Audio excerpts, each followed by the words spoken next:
Okay, so welcome back for this video.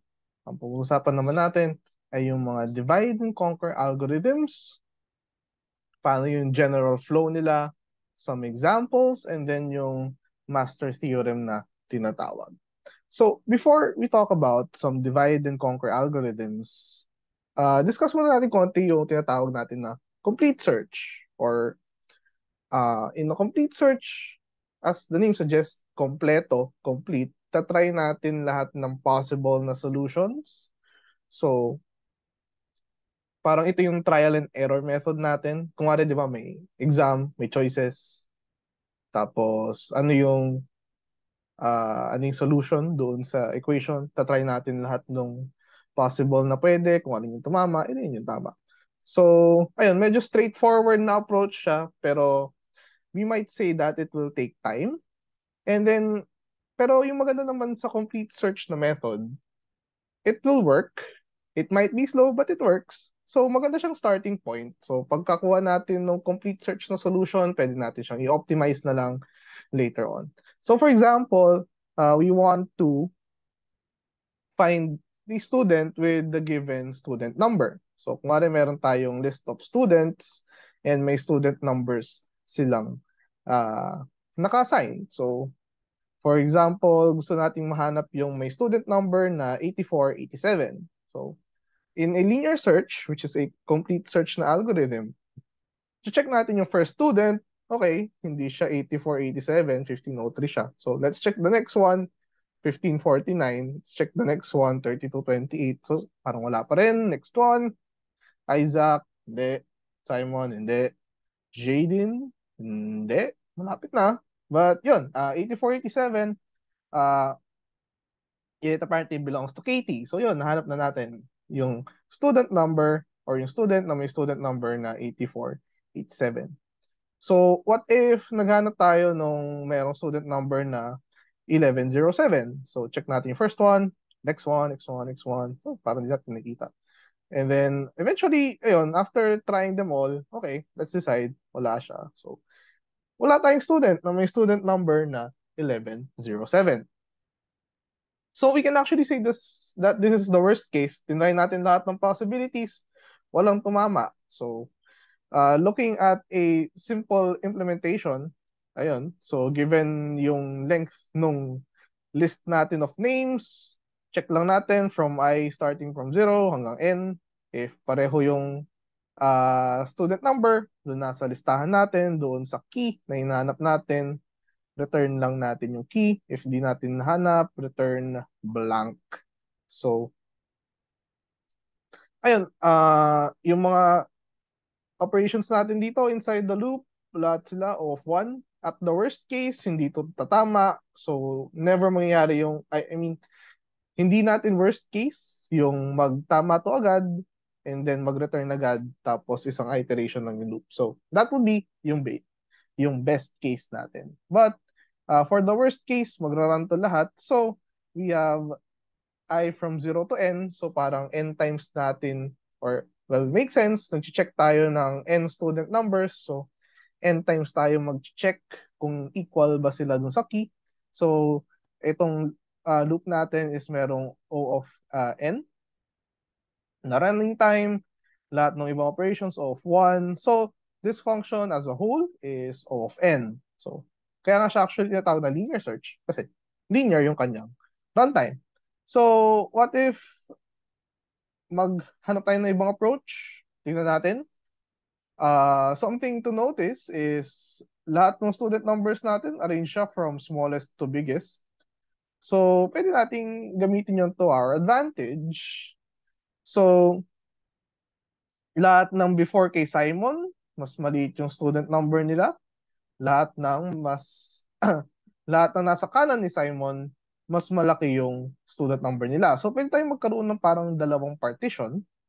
So, lahat nung may maliit na student number kay Simon and lahat nung may mas malaking student number kay Simon. So, let's say gusto nating hanapin yung may student number na 84, 87, like last time. Pwede natin siyang i-check dun sa gitna kay Simon. Okay, so si Simon, 6769 yung kanyang student number. hinahanap ko is 8487 and mas malaki yun. So, pwede natin i-disregard yung left partition natin and then doon tayo diretso sa right partition. So, nakalahati na natin yung kailangan natin i-check. Then, pwede tayo mag-check isa-isa. 81, 84, 84, 87, yun, nakita na natin siya. So, yeah, so parang medyo mas mabilis yun, no? So, nag-check tayo sa gitna, tapos nahanap natin yung half kung saan natin hahanapin yung student number. So, as an implementation, we can, yun, calculate the index of the middle element. So, dinagdag lang natin itong nasa gitna. So, instead from our loop starting from 0 hanggang n, pwedeng either middle to end siya or beginning to middle. Depende kung yung key natin is mas malaki doon sa nasa gitna. And then looking at this, yun, of 1 itong dalawa. Ito ay puro assignment at saka if statement. So, puro O of 1 yung mga yan. So, O of 1 lang yung dinagdag natin na block. At dito sa end, same loop. Pero yun, di ba, yung beginning at saka yung end natin, it will depend kung nasa left or right tayo. Pero in either case, ayun, either middle or beginning or end or middle. But in either case, we have n over 2 na elements na i-check. So, ang lilitaw dito is big O of n over 2. Pero unfortunately, di ba, pag asymptotic notation, dinidisregard natin yung constant term. So, it looks like O of n pa rin siya. Okay. But technically, n over 2 nga siya. So, medyo mas mabilis tong bago nating algorithm. Pero, yung complexity niya, hindi pa natin napababa. So, ano kaya next na pwedeng gawin?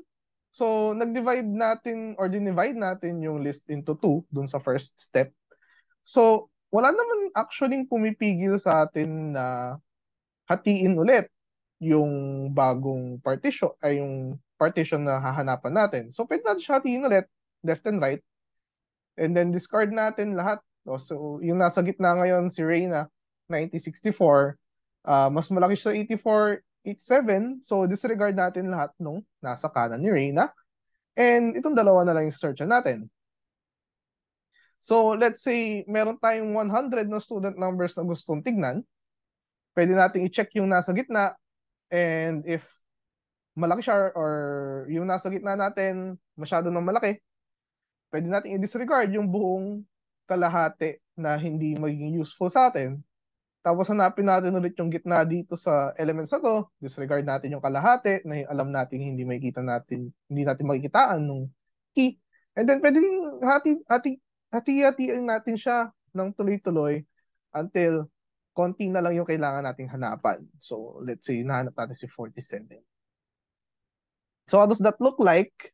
So, yung beginning at saka yung end natin dito, parang lalagay lang natin siya sa loop.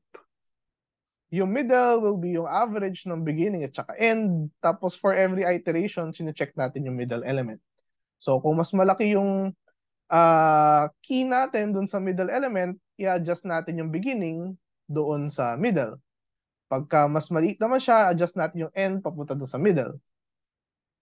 Pero ayun, pag hindi siya mas malaki, hindi siya mas maliit, dapat equal sila, di ba? So, nahanap na natin yung middle element doon sa case na yun. So, looking at this one, of 1, yung mga nasa labas ng loop. Itong nasa loob ng loop, okay, division is of 1.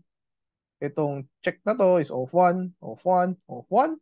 So, we have of 1 na operations, pero ulitin natin ng X number of times. Let's say, hindi pa natin sure kung ilang beses talaga siya magra-run. So, may idea ba? Paano kaya natin malalaman yung mga number of iterations? So, basically, kailangan natin i-predict ilang beses ba tayong magpa-partition. Ilang beses natin kayang i-divide by 2 yung ating list. So, let's say we have 2 elements. Isang beses lang tayo pwede mag-divide by 2 kasi parehong tig-isang element na lang yun, di ba? Tigil na tayo pag may isang element. Pag meron tayong 4 elements, pwede natin siyang i-divide twice. Pag meron tayong 8 elements, pwede natin siyang i-divide 3 times. Pag may 10 elements tayo, pwede natin siyang i-divide around 3 times din. So parang dito, dinivide natin siya once dito kay Simon, dinivide natin siya another time dito kay Reina. And then, itong dalawang to, pwede pa natin yung i-divide into 2 partitions na tig-isa yung laman. So, mga 3 partitions yun. And same as with 16, or pag pumunta tayo 16, doon pa lang tayo magkakaroon ng 4 na partition. And as you may predict, or pag nakita nyo yung pattern, pag umabot tayo ng 32, we can divide the list by 5 times. So, 5 times natin pwede divide yung list. So, that, well, kung nakita nyo yung pattern, ang 32 ay 2 to the 5, ang 16 2 to the 4, ang 8 2 to the 3, ang 4 2 to the 2, ang 2 ay 2 to the 1. So, kung anong power of 2 siya, ganun natin siya kadaming beses pwedeng hatiin before siya maging 1. So, basically, ang number of iterations natin, or x, is equal to yung log base 2 of n. Kasi yun nga, pag yung n natin equal siya kay 2 to the x, meron tayong x na iterations. So with that, pwede natin i-replace yung x with log n. And then we now have a algorithm na log n yung kanyang running time. So by making partitions, we seem to have made a faster na algorithm. So kanina, para dinadaanan natin lahat ng elements, so medyo matagal. But this time, hinahati natin yung elements natin or pinapartition natin yung elements natin para maging log of n yung kanyang runtime. And yun actually yung parang gist ng divide and conquer. We make small partitions that are easier to solve than the original problem. So for divide and conquer algorithms, it usually consists of 3 steps or 3 major steps. So the first one is to divide the problem into smaller problems. So parang makes sense naman, di ba? Kung meron tayong malaking problem in front of us, tinatry natin i-dissect ano yung mga smaller problems na pwede kong isolve muna. Then, yung mga smaller problems natin, syempre, kailangan natin silang isolve. And then, pag na-solve na natin lahat ng smaller problems natin, we should be able to combine our solutions to solve the original problem. So, for example, nag-release kami ng problem set, may 4 na part. So, ikaw gagawa ng part A, yung other friend mo gagawa ng part B, another friend part C, another part for another student, part D. Yun, so pag nag-solve na kayo kanya-kanya, mas madalis dapat, tig-isang part lang kayo. Pero, hindi naman tayo pwedeng matapos doon. Pag na-solve nyo siya kanya-kanya, kailangan nyo i-combine yung solutions nyo. Kasi hindi naman pwedeng pasa nyo, yung part nyo lang yung ginawa nyo. So, pagka-combine, yung part na yung pag-combine ng solutions para isa lang yung submission is another step. So, yun yung last step sa divide and conquer. Pero, one might ask, paano ba natin masasolve yung smaller problems? Baka masyado pa rin malaki.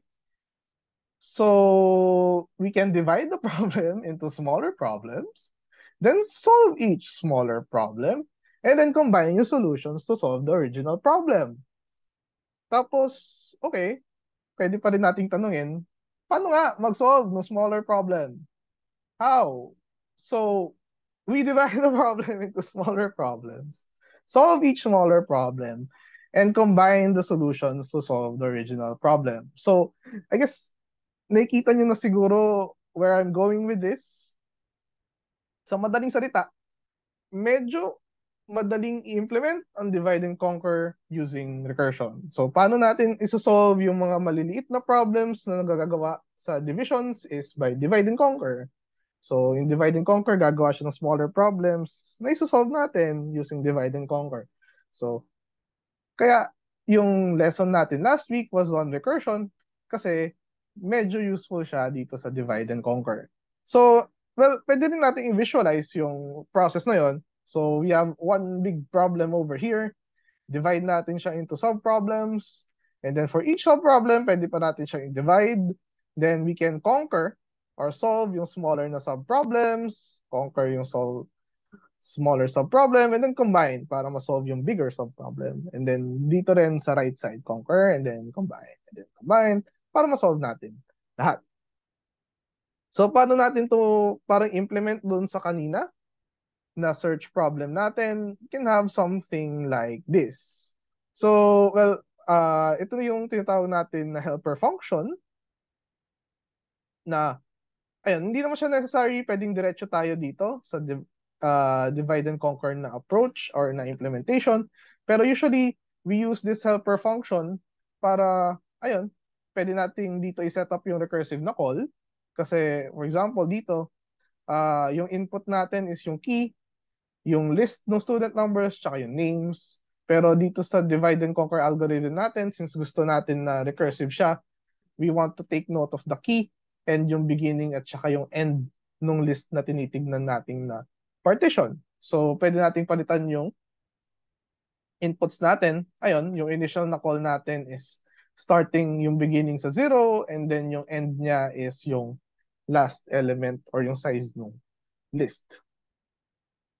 Another useful thing from this helper function is we can verify if yung input natin is the expected na value. So, hindi siya masyadong useful for this example, pero it's another use na ginagamit for other functions. And then number 3, pwede nating itago or i-hide yung recursive function kasi baka meron tayong mga masasamang loob na gustong i-hack or gustong i-crash yung system natin. Pag meron silang nahanap na recursive function, pwede nila siyang bigyan ng pangit na data tapos mag-recursion lang siya ng magre-recursion hanggang mapuno yung memory tapos ma-force mag-crash yung system. So, in a way, parang pag pinasok natin siya dito sa helper function, pwede niyang i-deny yung access dun sa recursive na functionality.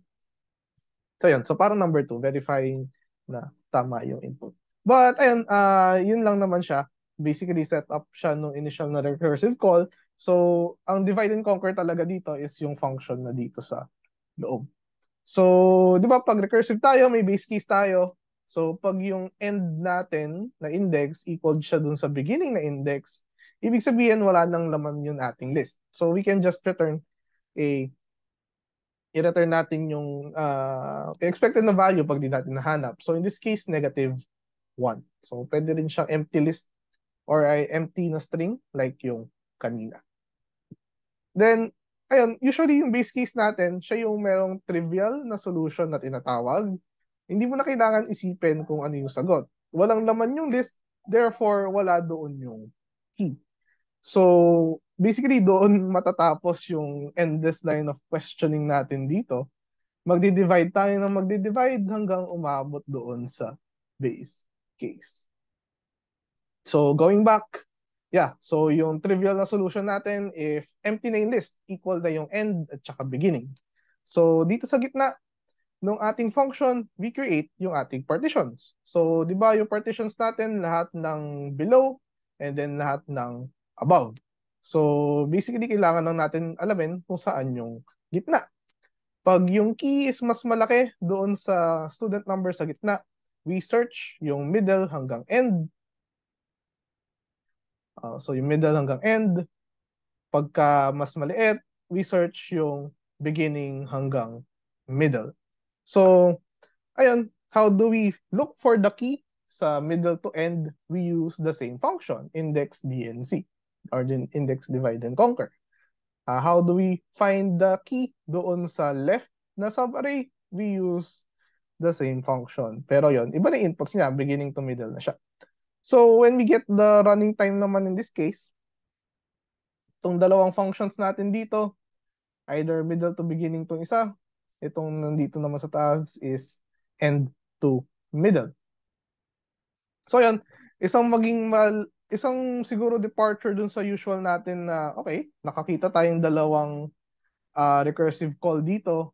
So ano itsura ng ating function or yung ating recurrence relation? Bakit isa lang? So, di ba naka-if tsaka else if to? So, isa lang yung mapupuntahan nito given uh, at any given na input. So, isa lang yung magra-run sa kanila, so hindi natin kailangan lagyan ng dalawa. So, parang dalawang magkaibang case lang siya, pero isang case lang yun nagra-run at a time. So yung recurrence relation natin will look something like this. So T of n is equal to O of 1 pagka wala nang laman yung list. Then we have T of n over 2 plus O of 1 pagka naman marami nang naman yung ating list. So again, dalawa yung T of n over 2 dito, pero isa lang yung nilagay natin sa recurrence relation kasi isa lang naman yung nangyayari at any given input. So ayun, we can use the recursion tree method. Ayun, so itong n over 2 is n over 4 plus O of 1. Itong n over 4 ay n over 8 plus 1. And then n over 16 plus 1. So eventually, makita natin this is n over 2 to the depth or gaano kalalim yung ating function plus O of 1. If we have n over 2 to the d equal to 1, that means d is equal to log of n. So we have d na O of 1s dito. So d copies of O of 1. That means we have log n numbers of O of 1. So yung ating running time ay O of log n. So pareho lang naman siya dun sa kanina. In memory naman, I hope medyo obvious naman na wala tayong masyadong ginamit na extra na list. So it mostly depends doon sa depth ng ating function. Actually, makikita nyo itong recurrence relation natin for the time. Similar lang siya dun sa recurrence relation natin for the memory. So, should also get na O of log n yung memory. So, in summary, if we have a linear search compared to binary search, yung kanilang running time, pag linear search, as the name suggests, is O of n. Dito naman sa binary search is O of log n. So, binary search yung ginawa natin dito. Kasi, sinisplit natin into 2. And then, in terms of memory, we have O of 1 for linear search. And then, for binary search naman, so di ba meron tayong, itong bago natin ginawa is a recursive na implementation na may log of n na memory. Pero meron din tayong earlier na implementation na O of 1. So, in addition to that, yung linear search natin kailangan, hindi naman natin, wala tayong kailangan dun sa list, pero dito sa binary search, kailangan nakasort yung ating list. So, of a couple of things here, si binary search natin, of course, mas mabilis siya. It uses a divide and conquer na approach. Pero dalawang versions ng binary search nakita natin dito, isang iterative na implementation and isang recursive na implementation. So, ayun, while yung divide and conquer natin, madali siyang implement in a recursive manner, hindi naman siya requirement para gawin yung divide and conquer. So, siguro itong binary search, I hope it shows na kaya niyong gawing iterative yung isang divide and conquer na algorithm, pero baka mas mahirap siya sa ibang functions. And yung usual natin na caveat or usual na downside ng paggamit ng divide and conquer na tied sa recursion, which is yung additional na memory, kaya natin siyang i-avoid. So in this case, strictly speaking, mas maganda talaga yung binary search, except that kailangan sorted yung list. But, ayun, hindi mo naman problema yun, di ba? Problema siya nung taga-sort. But speaking of sorting, meron pa tayong isang divide and conquer algorithm na pag-uusapan, which we call merge sort. But before we talk about merge sort, balikan muna natin yung mga sorting algorithms na na-encounter nyo na by this time. So that will be yung selection or bubble or insertion sort. So tatlong magkakaibang sorting algorithms, pero lahat nitong tatlo ay O of n squared, if you recall. And then lalo na yung selection sort, di ba parang ito yung brute force way, hanapin natin yung maximum element, lagay natin sa dulo. Hanapin natin yung susunod na maximum element, lagay sa dulo, or maximum or minimum element. So parang brute force natin hinahanap yung pinakamalaki, and lalagay natin siya doon sa dulo ng list. So pwede natin siyang i-compare, or pwede natin actually siyang i-categorize as a complete search na algorithm. Pero notice na yung insertion sort natin, parang mas mabilis siya sa selection sort especially. Since nag-insert tayo ng element sa isang unsorted array to a sorted array. So, anong ibig sabihin ko doon? So, ito yung insertion sort na visualization natin from visual go. net, pag nirun natin siyang ganito, we notice na yung sa ating insertion sort, parang meron tayong sorted na sub-array dito, tapos yung mga unsorted na elements dito. So, what makes insertion sort a bit faster is kumukuha tayo ng isang element doon sa not sorted na array, tapos ini-insert natin siya sa sorted na array. So, pag dahil sorted na yung array na to, medyo mas madaling mag-insert sa atin, di ba? Kailangan lang natin i-check. Alam natin pinakamalaki yun nandito. So, if mas maliit siya dito, alam natin nandito siya sa kaliwa. Pag malaki to, alam natin dito lang siya sa kaliwa niya. So, parang meron tayong algorithmic or systematic way para alamin kung saan natin isisingit itong next element, let's say 18. So, parang alam natin lahat ng ito mas malaki, lahat ng yun na mas maliit. So, we can find yung kanyang tamang position by doing it like this. So, what if meron tayong dalawang array na sorted? So, ito, 5 to 43 at saka 7 to 47. Paano natin sila i-combine into one list na sorted pa rin? So, medyo madali lang, di ba? So, kailangan lang natin hanapin kung alin yung pinakamaliit doon sa start nila.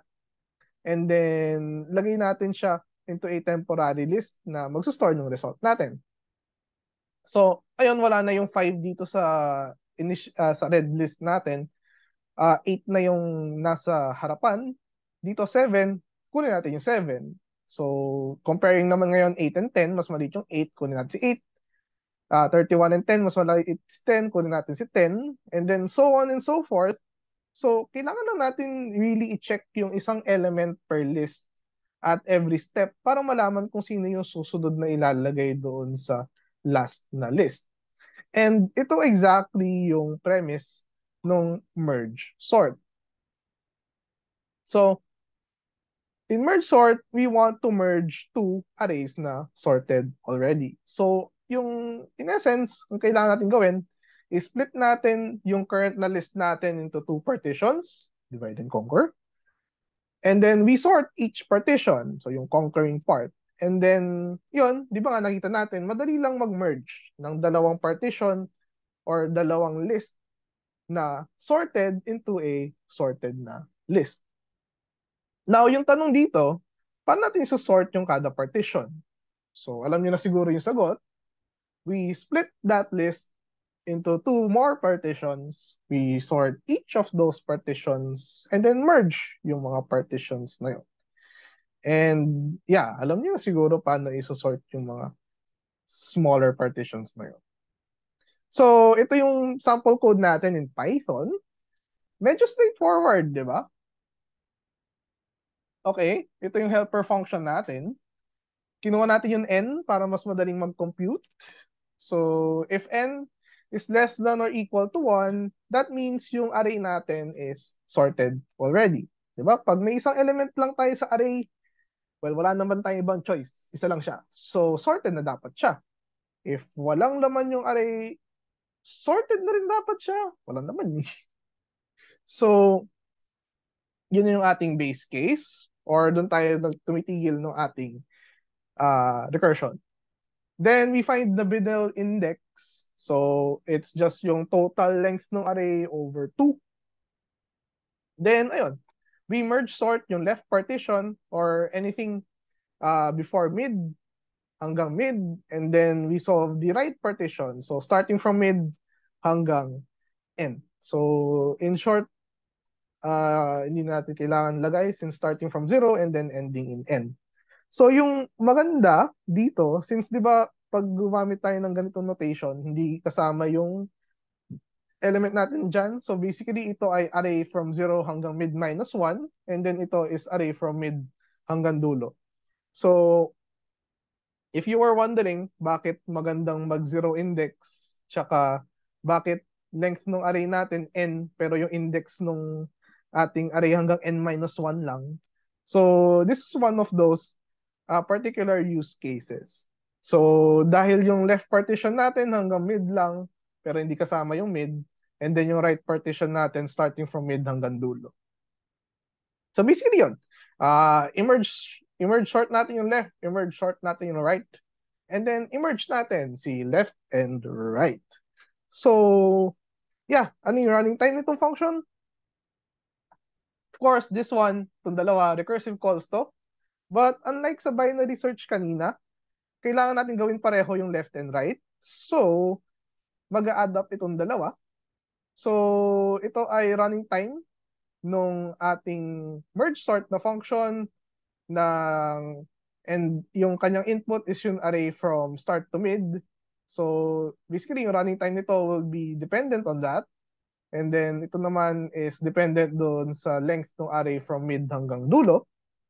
So, ayun, di ba, kung n yung buo, yung nasa left partition ay n over 2, yung nasa right partition ay another n over 2.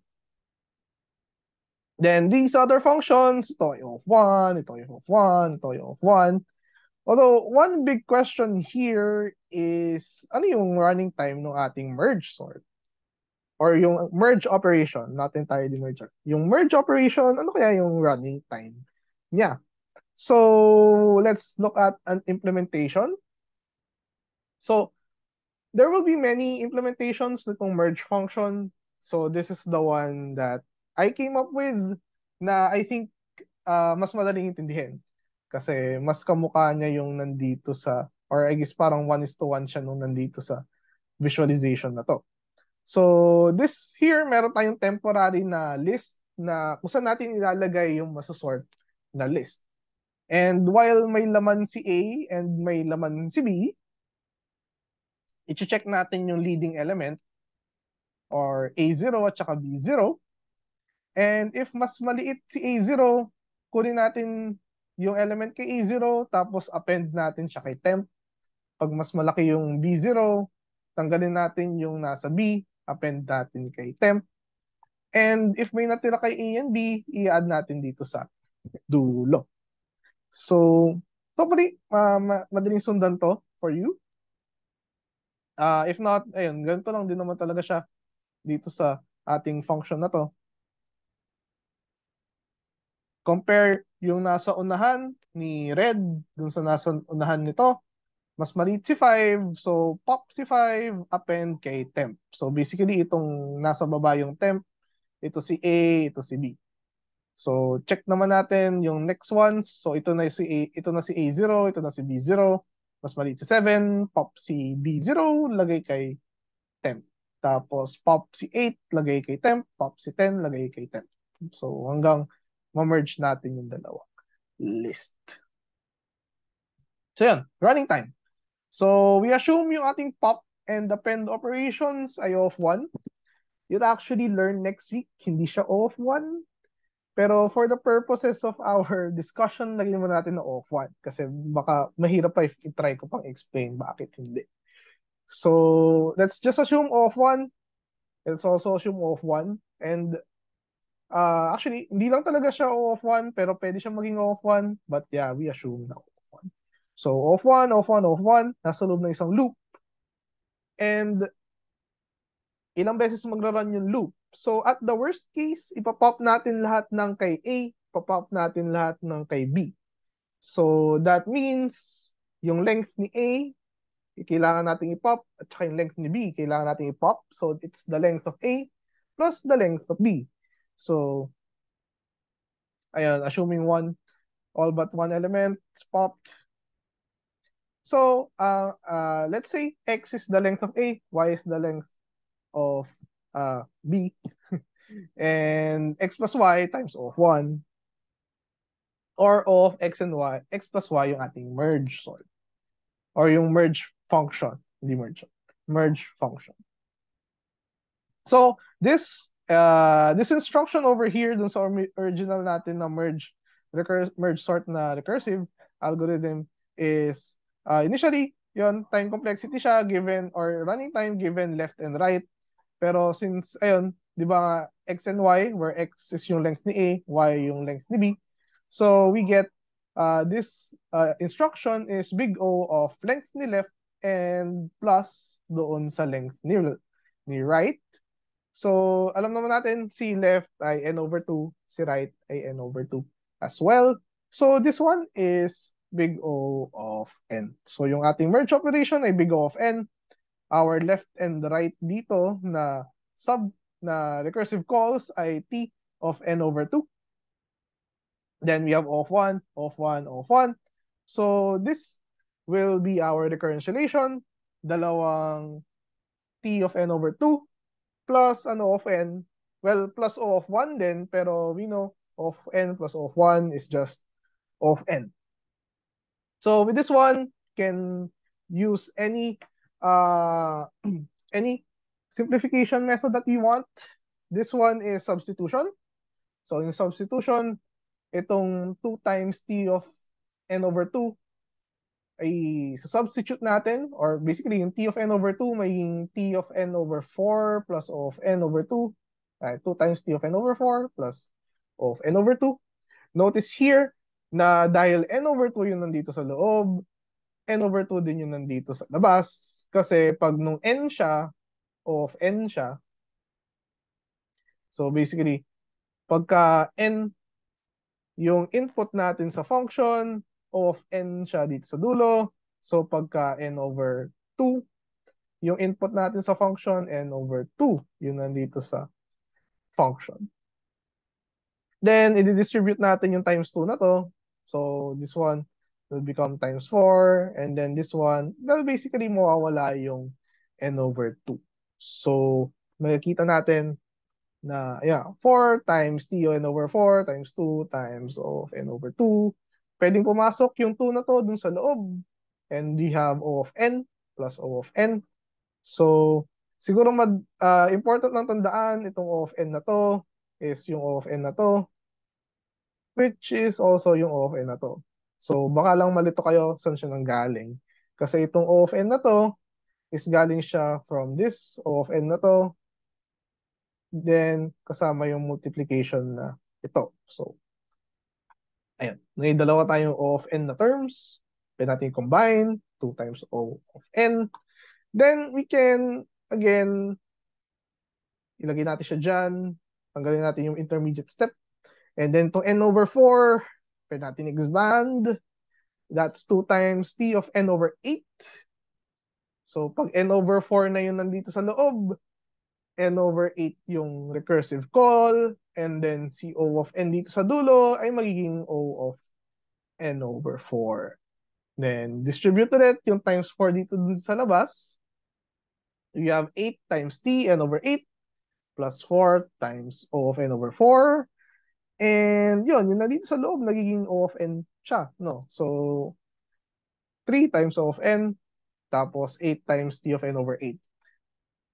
We can predict na yung next level natin is 16, t of n over 16, plus 4, O of n.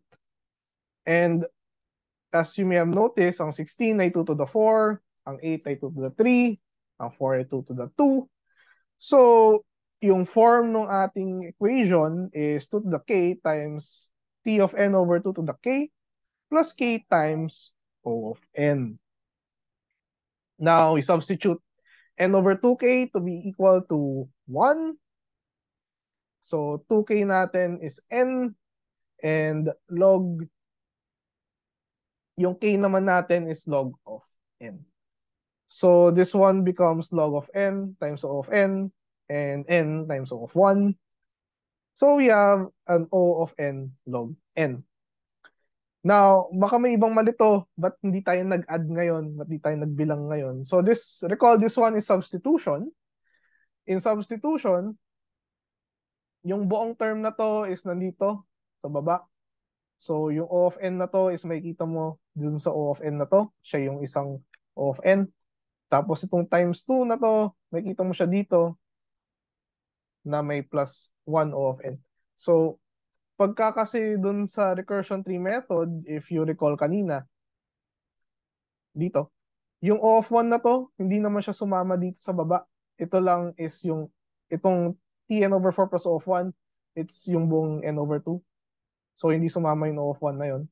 So, kailangan natin i-add lahat ng mga O of n na yun. Pero dito sa substitution method, hindi mo na sila kailangan i-add kasi in-add mo na sila every step of the way. So, yeah. So, yun, merge sort is O of n plus O of n log n, which is O of n log n, which is very, very better than O of n squared.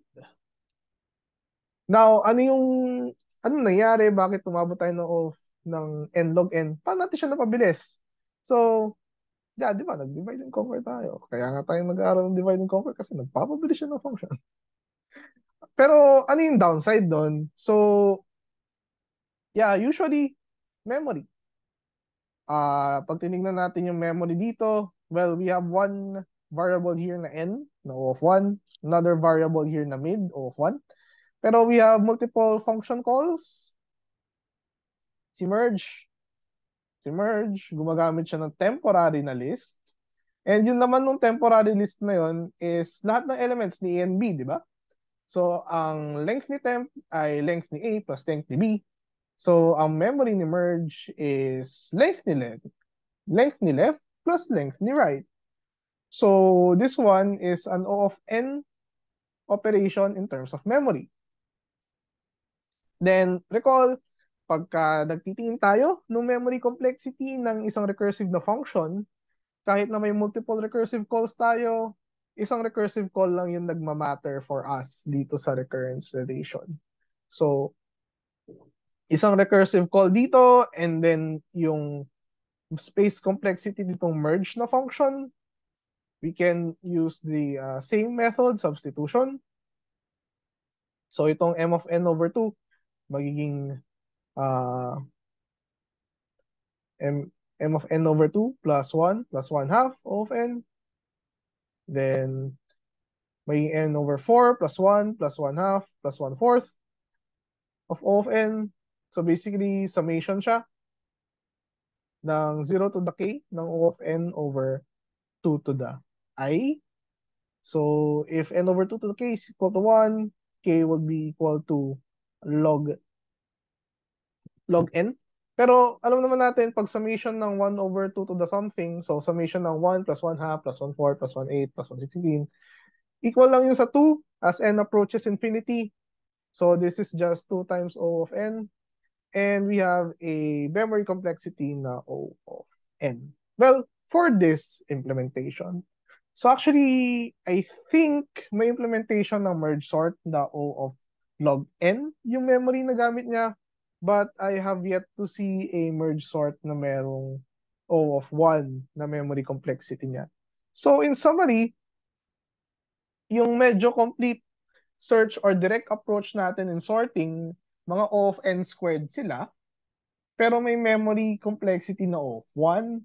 And our divide and conquer approach in merge sort is O of n log n, which is faster than n squared, pero O of n yung memory consumption niya.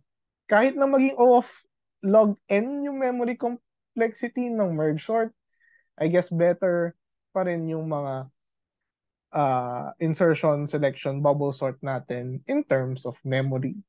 So, yeah, it's the usual trade-off. We use more memory to be faster. So, yeah, so that will be merge sort versus yung ating typical or ating n squared na sorting algorithms. So we have another example for a divide and conquer algorithm which deals with yung ating tinatawag na maximum subarray. Yung maximum subarray, basically subarray is part of the array na sunod-sunod na, ayun, yun yung subarray. And yung largest na subarray or maximum na subarray is yung subarray na merong largest na sum nung elements. So, looking at it here, itong 18, 20, -7, 12. So, pag in-add up ko daw itong apat na to, it will total to 43. So, walang other combination na pag in-add up ko together will be greater than 43. So, yung ating maximum subarray is itong 18 to 12. So, index 7 hanggang index 10. So, yeah, okay. May multiple approaches dito. We can take the complete search approach and check natin lahat ng mga subarrays.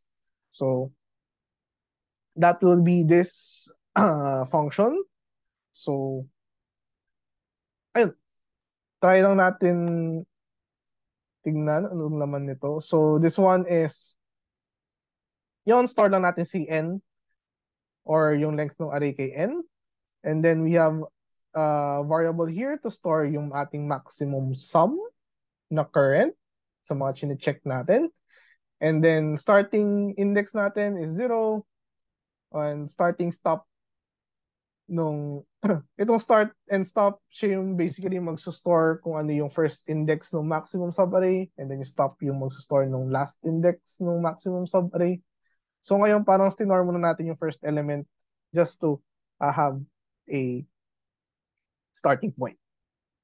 So for all possible starting indices I and for all possible ending indices j, check lang natin yung sum. So, and then pag may nakita tayong mas malaking sum, store natin doon sa max sum. So, as a simulation, so yeah, ito yung simula. So, meron tayong 16 elements, 13 yung first, 0, 1 yung stop.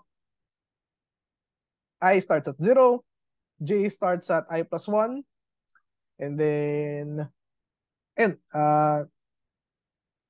check natin, 13 yung sum ni from I to j, na hindi kasama si j. So, sum nito is 13, hindi siya mas malaki. So, mag-increment si j, sum nito is 10, maliit lang siya. Increment ulit, sum is negative 15, maliit lang. Skip pa, negative 5. Tapos, dagdag natin 16.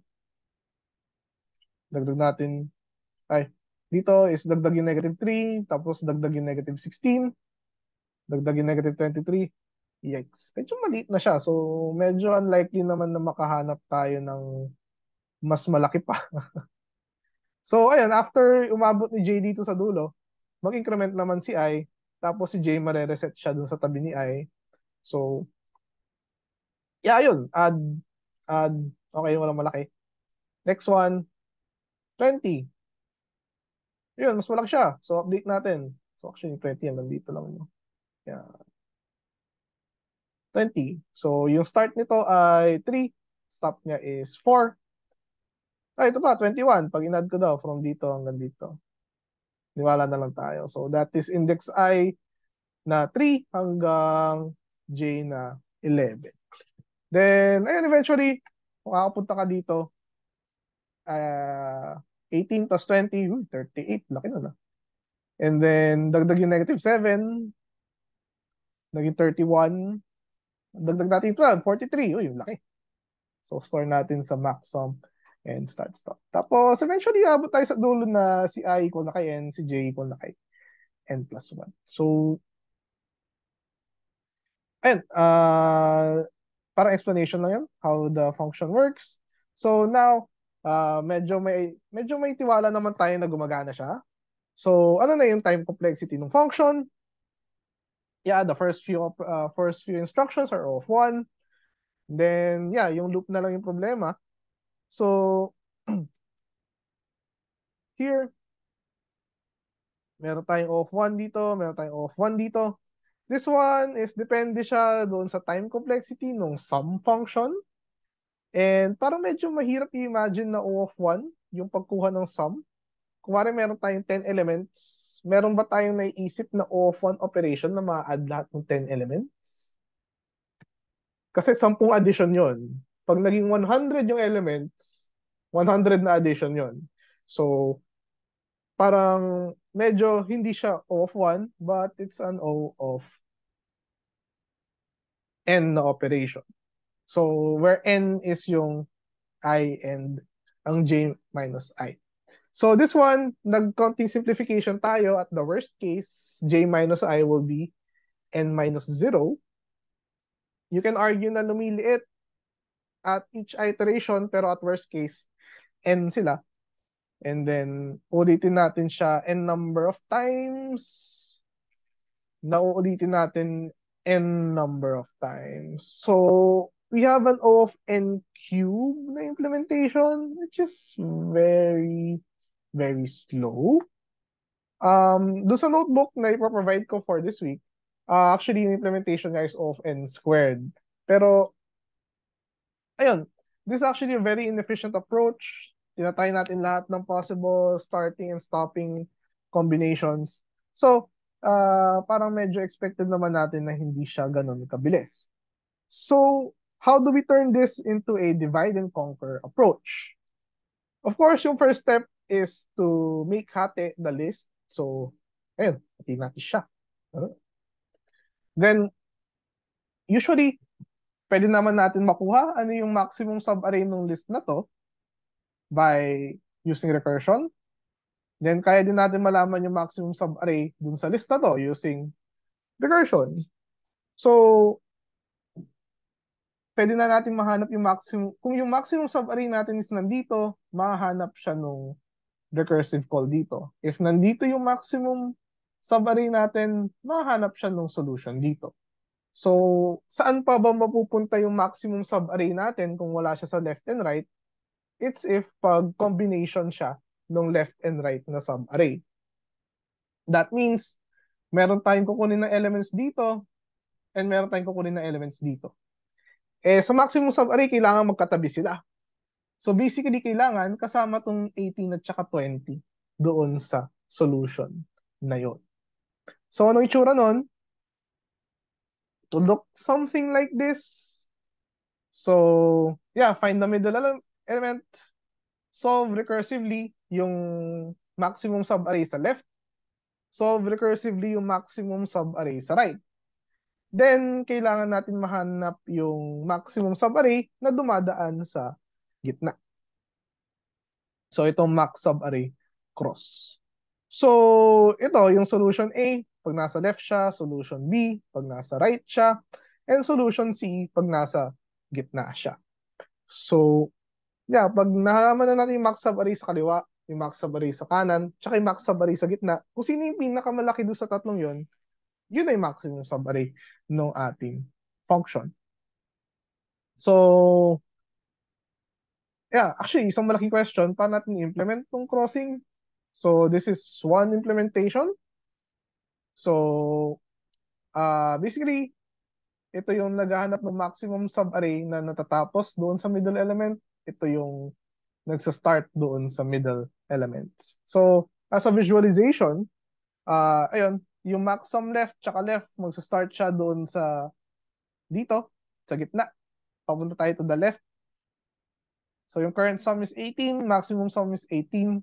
Dagdag natin yung next element, yung current sum is negative 5. Yung next element, minus 21. So basically, parang yung ginawa natin kanina doon sa complete search, pero fix na yung dulo natin is 18. So, pag fix na yung dulo natin is 18, pagka na-check na natin yung hanggang dito sa 13, at wala pa rin tayo nakitang mas malaking sum, itong 18 na yung maximum sum na i-consider natin. So, hindi na natin kailangan i-check si 23 to 13. Kasi, yung pag-check ng 23 to 13, gagawin na siya nung recursive na call natin sa left. So, ang kailangan lang natin i-check yung mga natatapos sa 18 at saka yung nagsa-start sa kahit saan. Same with dun sa right side, kailangan lang natin i-check yung nagsisimula sa 20 and i-check yung nagsisimula sa 20 at saka kahit alin dito sa mga elements na to. Hindi na natin kailangan i-check yung nagsisimula sa negative 7 or nagsisimula sa 12 kasi ibig sabihin nun, yung maximum subarray na yon dapat na-solve na siya nung isa natin pang recursive call. So, because of the recursive assumption or because of the assumption na tama yung left and right na recursive calls, ang mga kailangan na lang natin i-check yung kasama si 18 at saka yung mga kasama si 20. Then, ayun, nahanap natin yung maximum subarray is this one. Pagka 20, negative 7 at saka 12, meron siyang max na sum na 25. You'll see na hindi nalalaki sa 25 yung sum dito. So, maximum sum sa left is 18, maximum sum sa right is 25. Yung maximum sum na nagko-cross is 43. So, ano yung mga operations natin dito? Basically, nasa loob ng loops, pareho silang O of 1. And then, kailangan lang natin sila ulitin from the middle hanggang sa start, tsaka end papunta sa mid. So, this is essentially, kung nag-check tayo from end to mid, tapos mid to start, basically, kinuha natin yung end papuntang start. So, we have end minus start na operations. So, going back doon sa original na recursive function, yung ating magiging time complexity ay, so lahat nung ito of ones, comparison lang naman, tsaka assignment. Then this one is a recursive call sa left partition, ito yung recursive call sa right partition, and then ito yung call natin dun sa crossing na function. Na, ayun, nalaman natin is O of end minus start. And since yung end tsaka start natin at the initial call will always be n at tsaka 0, this will be O of n. Then ito is n over 2 and another n over 2. So yung ating recurrence relation will look something like this. So O of 1 sa base case na isa lang yung element or walang element. And then we have twice or 2 times nung recursive calls natin. So, isa sa left, isa sa right, 2 times t of n over 2, tsaka O of n dito. Now, medyo looks familiar. Yung merge sort natin kanina, yun din siya, di ba? T, 2 times t of n over 2 plus O of n. And yeah, it will be generally correct na, okay, na-solve ko na to dati. Ito yung naging sagot. So, dito, ito rin yung magiging sagot. And itong maximum subarray na divide and conquer natin is a O of n log n na algorithm. So, okay. Ayan, mas mabilis siya doon sa original natin na nakuha na O of n squared. Now, in terms of memory naman, ayun, lahat ng variables kailangan natin take note. So, mid, C1, C2, C3, lahat yan constant. Cmax is another variable na may constant na memory na kailangan. Ang magva-vary lang is itong para sa recursive call and yung sa crossing na function. Yung crossing na function naman natin, lahat ng to ay mga O of 1 na variables. So, madaming variables pero kahit gaano kalaki yung array natin, yung 8 lang naman na yan yung kailangan. So, we have a memory dito for the function as O of 1. So, we have this recurrence relation. M of n is equal to M of n over 2 plus O of 1. Then, this will simplify to O of log n. So, yeah, checking all yung combinations for the maximum subarray of n squared. Pero O of n log n using our divide and conquer approach. Then, when we check all the combinations, wala tayong extra memory na kailangan. But dito sa divide and conquer, kailangan natin ng O of log n na space para doon sa recursion. Now, technically speaking, pwede mo siyang implement ng hindi recursion para matanggal itong O of log n na memory requirement. Pero, di ba, parang medyo madali siyang, parang daya nga, di ba? Parang, yung implementation natin is solve sa left, solve sa right, solve sa gitna. And yun na yung function natin. Tapos, kailangan lang natin i-make sure na tama tong solve sa gitna para gumana yung function. So, pag gagawa tayo ng iterative approach dito, baka hindi siya ganito ka simple. So, yeah. And siguro napansin nyo rin, magkamukha yung maximum subarray na recurrence relation doon sa recurrence relation na merge sort. Then, para magkahawig din sila nun sa binary search na algorithm. So, dahil lahat ng divide and conquer algorithms natin, parang may 3 steps sila parate. Partition, solve, and then combine. So, itong 3 steps na to, parang nagmamanifest siya dun sa recurrence relation. So,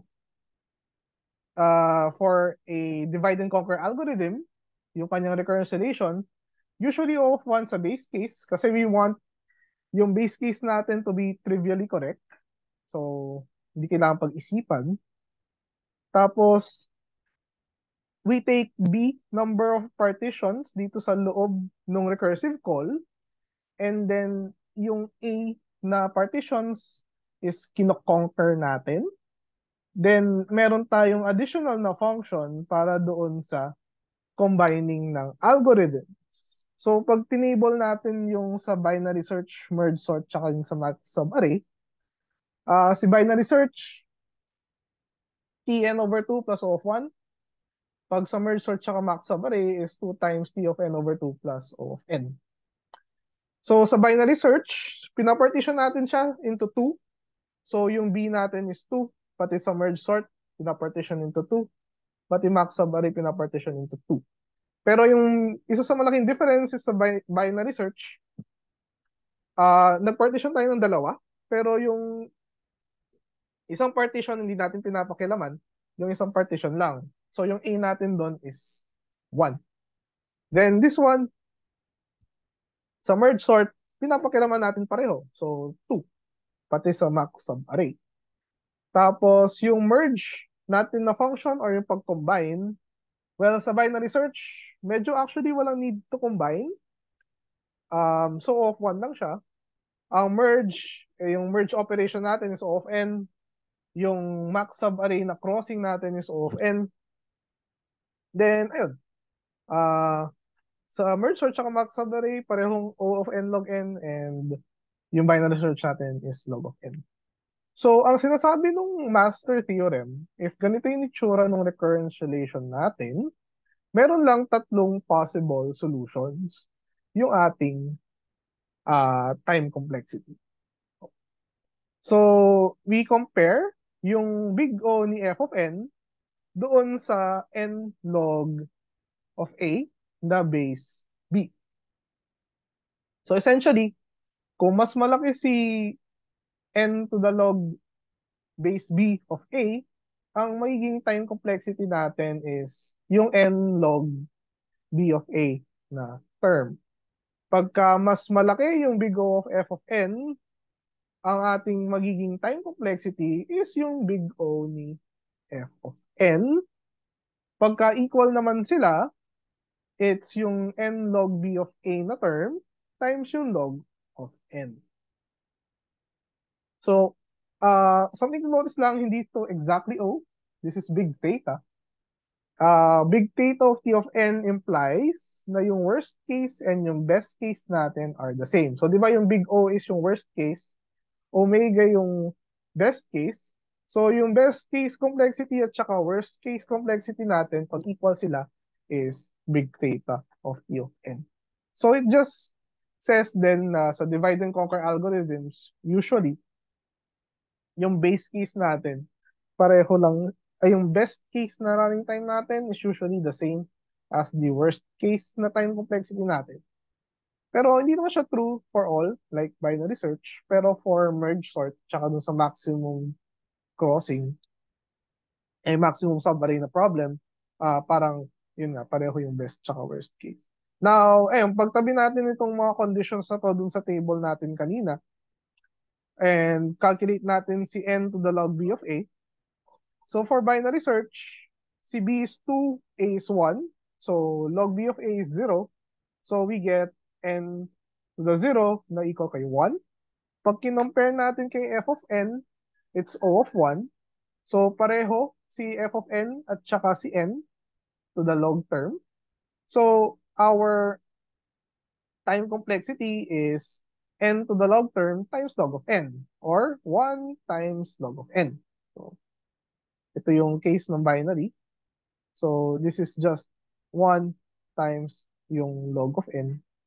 Kaya naging big O of log n. Pag dito naman sa merge sort, ito tayo. So n to the log b of a. So 1 times n. And n is equal to O of n. So n log n din yung sagot natin dito.